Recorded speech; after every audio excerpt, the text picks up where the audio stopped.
सबसे पहले what is air defence system? I generally have the habit of writing simple language definitions. They might not be the official definitions, but ये वो भाषा होती है जो मुझे याद रह जाए.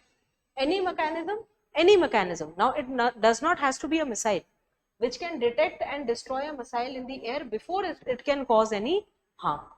Before it can cause any harm में सारी चीजें आ जाती. should not enter the lower levels of atmosphere, should not enter the critical layers of or the critical locations. इन सब को जो न्यूट्रलाइज कर ले वो टुगेदर क्या कहलाता है? Air defence system. इंडिया को क्यों चाहिए? क्योंकि हमारे पास क्या नहीं है? Squadron strength. इस सिनेरियो में क्या इंपॉर्टेंट हो जाता है मेरा? Air defence system. इंडिया का एयर डिफेंस सिस्टम कैसे कैसे काम करता है? इंडिया के पास जो आपका वार्निंग सिस्टम है उसको हम बोलते हैं अवाक्स. What is the warning system that we have? अवाक्स. ये है अवाक. ये ना प्लेन्स होते हैं. अवाक्स जो होता है ये पढ़ा होगा आपने, इजराइल से मिलकर हमने बनाया. अवाक stands for airborne warning and control system and it alerts the control centre. अब ये क्या हो रहा है? ये मेरी enemy missile stage 1. This is enemy missile. Enemy missile launch हुई. एनिमी मिसाइल लॉन्च हुई, किसने नोटिस कर ली? अवाक से. अवाक ने नोटिस करा और ये मेरा कंट्रोल स्टेशन, इसको इसने इंफॉर्मेशन दी. अभी कंट्रोल स्टेशन में लॉन्ग रेंज ट्रैकिंग रडार है मेरे पास, मैंने इजराइल से खरीदा है. ये क्या ट्रेस करेगा? It will trace 2 things. 1 trajectory. What is trajectory? कहाँ आ रही है. मान लो इंडिया के साथ इजराइल जैसी सिचुएशन होती है और हमारे पास केवल 300 मिसाइल्स न्यूट्रलाइज करने का ऑप्शन है and the missiles that we are coming are 500. तो हम ये पिन पॉइंट करेंगे ना कि किनको बचाना है और किनको जाने दें. जैसे अगर जो लो पॉपुलेशन रीजन्स है वहां पर हम मिसाइल्स जाने देंगे, लेकिन हिमालयाज वगैरह में हम मिसाइल्स जाने नहीं देंगे. अच्छा, हिमालयाज में जब कारगिल वॉर हुई थी तब तक तो कलाम साहब ये सब बना चुके थे ना, तो तुमने क्यों नहीं यूज करी पृथ्वी मिसाइल?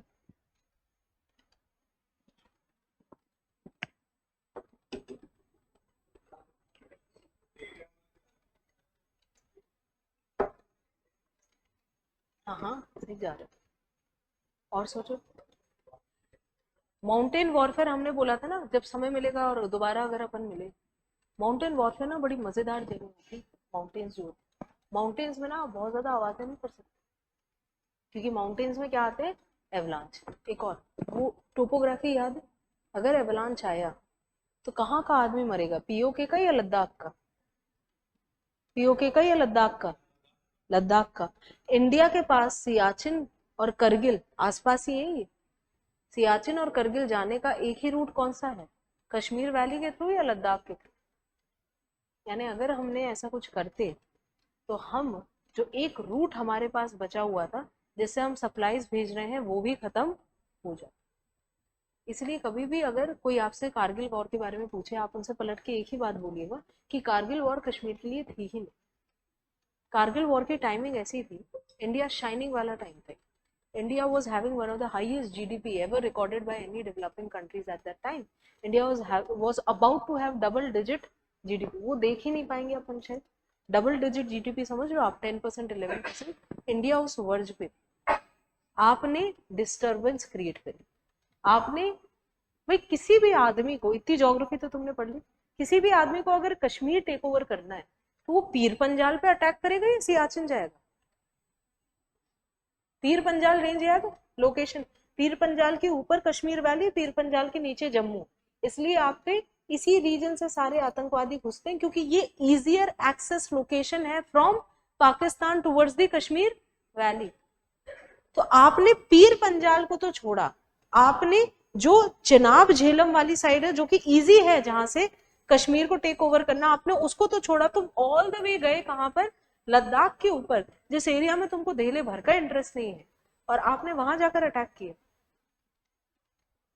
यानी और कश्मीर के टाइम पर आपने सिर्फ उसी रीजन पे अटैक किया, आपने किसी और फ्रंट को ओपन नहीं की.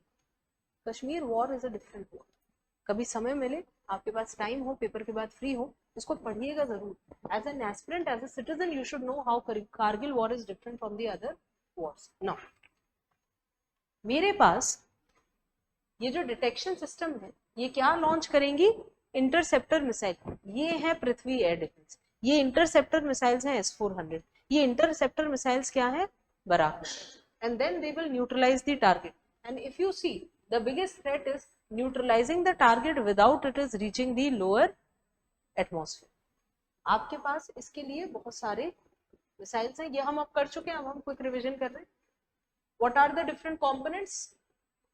लॉन्ग रेंज में क्या होगी मेरी, इंडियन बैलिस्टिक डिफेंस प्रोग्राम, कौन सी मिसाइल थी, पृथ्वी एयर डिफेंस। इंटरमीडिएट में मैंने क्या रखी हुई है, S-400। शॉर्ट रेंज में मैंने क्या रखा हुआ है, आकाश एयर डिफेंस, QRSAM, और वेरी शॉर्ट रेंज में man pads and anti aircraft guns. This is how the ballistic, ये MIRV है या नॉर्मल बैलिस्टिक है, MIRV अग्नि 5 के साथ 2 लेड मैंने शील्डिंग करी हुई है, जो मेरा देसी बैलिस्टिक प्रोग्राम है फ्रॉम DRDO। वो क्या है, एक्सो के लिए या आउटर के लिए पृथ्वी एयर डिफेंस, एंडो के लिए या इनर के लिए एडवांस्ड एयर डिफेंस। पृथ्वी एयर डिफेंस की ऑपरेशनल रेंज क्या है, मुझे वर्टिकल में ज्यादा इंटरेस्ट है क्योंकि लोअर एटमॉस्फेयर पर नहीं आने देना। कितने वर्टिकल हाइट पे ये डिटेक्ट और न्यूट्रलाइज कर देगा, 80 किलोमीटर। ये रेंज कितनी है, वेरिएबल है, up to 200 kilometre, 2000 sorry. Speed मैंने कितनी रखी हुई है बच्चे, 5 मार्क। तो बैलिस्टिक मिसाइल्स बहुत ज्यादा स्पीड की होती हैं, लेकिन आपकी सरफेस टू एयर मिसाइल्स अभी तक आप इतनी स्पीड की नहीं कर पाए हैं। Then you have the advanced air defence. Advanced air defence में आप कितनी हाइट तक जा रहे हो, 30 kilometre can be extended up to 45।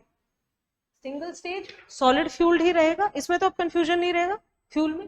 And operational range आपकी कितनी होगी, 150 से 200। ये जो गैप है ना, 2000 किलोमीटर का आपने पृथ्वी एयर डिफेंस बनाया और 200 किलोमीटर का आपने एडवांस एयर डिफेंस बनाया, इस गैप को आपने किससे पूरा करा, S-4। आपके पास ऑलरेडी देसी मिसाइल्स कौन कौन सी प्रेजेंट थी बच्चे, ये प्रेजेंट थी और ये प्रेजेंट थी। आपके पास यहाँ के लिए कुछ भी प्रेजेंट नहीं था, इसलिए आपने किसको चूज करा, S-400। स्पीड कितनी जा रही है, अप टू 14 मार्क, जनरल स्पीड इज 12 to 13 मार्क, है ना। आपके पास ये करा है, ये टाइमलाइंस थोड़ी सी याद रहेंगी, 160, 10,000, 5, 35, ये खुद के याद करने के लिए है।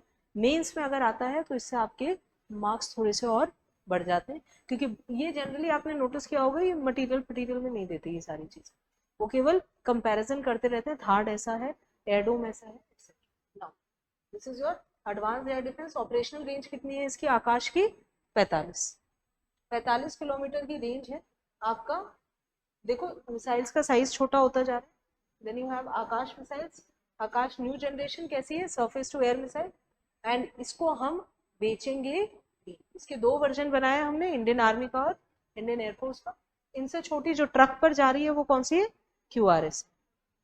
QRSAM की देखो रेंज कितनी कम होती जा रही है, 3 किलोमीटर भी है अप टू 30 किलोमीटर, लेकिन फ्लाइट ऑल्टीट्यूड कितना है, केवल 6, यानी वर्टिकल कहां तक जा पाएगी, केवल 6 किलोमीटर, और हॉरिजॉन्टल या आपका जो ग्राउंड लेवल पर क्लियरेंस कितना दे देगी, अप टू 30। बराक जो है वो इंटरेस्टिंग है, रेंज शानदार, राइट ना। Then you come with MANPADS. MANPADS हमने किससे खरीदे हैं, रशिया से। This is your entire air defence system. सारी मिसाइल्स कर ली, रटनी तो नहीं पड़ेंगी। एयर डिफेंस सिस्टम डिवाइस करने से पहले अपने आप को ये डायग्राम याद दिला देना कि मेरी ये मिसाइल्स किस रेंज में फिट हो रही। आप रटने की कोशिश करोगे, याद नहीं, दिक्कत होगी, रेंजेस याद नहीं होंगी। मैं इसमें रेंज फिट करूंगी तो मैं मोर और लेस कहीं ना कहीं सही इन्फॉर्म्ड गेस पर भी पहुंचूंगा।